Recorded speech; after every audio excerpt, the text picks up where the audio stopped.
Praise the Lord. கர்த்தருடைய நாமம் காலை வேளையில் மகிமைப்படுவதாக. நான் ஒருமித்த இந்த நாளிலும் தேவனை நோக்கி பார்க்க உதவி செய்த தேவனுக்காய் துதிக்கிறேன். இந்த நாளிலும் யாக்கோபு எழுதின நிருபம் 4ஆம் அதிகாரம் அதனுடைய 6வது வசனத்தை உங்களுக்கு முன்பாய் கொண்டு வருகிறேன். அவர் அதிகமான கிருபையை அளிக்கிறாரே, ஆதலால் தேவன் பெருமை உள்ளவர்களுக்கு எதிர்த்து நிற்கிறார், தாழ்மை உள்ளவர்களுக்கோ கிருபை அளிக்கிறார் என்று சொல்லியிருக்கிறது. அதிகமான கிருபை அளிக்கிறார், ஆனால் பெருமை உள்ளவர்களுக்கு அல்ல.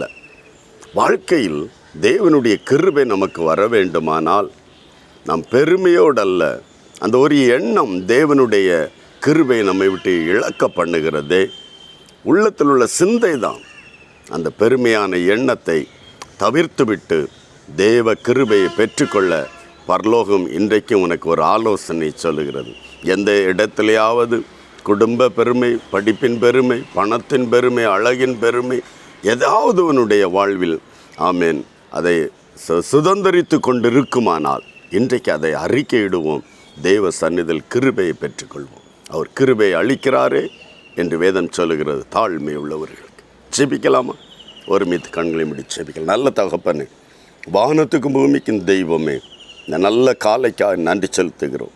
என்னோடு இணைந்து ஜெபிக்கிற எல்லா தெய்வ பிள்ளைகளையும் இன்றைக்கு நம்முடைய கரங்களில் ஒப்பு கொடுத்து ஜெபிக்கிறோம். ஆண்டவரே, தேவ கிருபைக்காய் எந்தெந்த விஷயத்தில் நம்முடைய கிருபை கிடைக்க வேண்டுமோ, நம்முடைய கண்களில் கிருபை கிடைக்க வேண்டும் என்று எதிர்பார்த்து கொண்டிருக்கிற ஜெபிக்கிற எல்லா தெய்வ பிள்ளைகளுடைய வாழ்வில் தகப்பனே, அவர்களுடைய இந்த நம்முடைய கிருபை அவர்கள் வாழ்க்கையில் பெற்றுக்கொள்ள தடையாயிருக்கிற பெருமையான எண்ணங்களோ பெருமையான வார்த்தைகளோ எது நம்முடைய பிள்ளைகளுக்கு அதை தடைப்படுத்துகிறது என்பதை இந்த காலை வேளையிலேயே தேவன் அவர்களுக்கு நினைவுபடுத்தும்படி ஜெபிக்கிறாண்டவரே.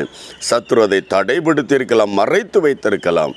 தன்னுடைய குறைவுகளை ஆமேன் அறிந்து அதை அறிக்கை செய்ய தேவன் இந்த காலையில் பெருமையான எந்த விதமான தடைகளும் உம்முடைய கிருபை நம்முடைய பிள்ளைகளுக்கு ஆமேன் வர பெற்றுக்கொள்ள தடையாயிராதபடிக்கு நம்முடைய பிள்ளைகளை விடுதலையாக்குவீராக. நம்முடைய கண்களில் ஆமே கிருபை கிடைக்கட்டும். தேவ கிருபை பெற்றவர்களாய் ஆசீர்வதிக்கப்பட்டவர்களாய் ஆமேன் வளர உதவி செய்யும். கர்த்தர் அப்படி செய்யப்படுறதுக்காய் நன்றி. இயேசு கிறிஸ்துவின் நாமத்தில் பிதாவே, ஆமேன் ஆமேன். கர்த்தர் உங்களுக்கு கிருபை தந்தருள்வாராக. God bless you. Praise the Lord.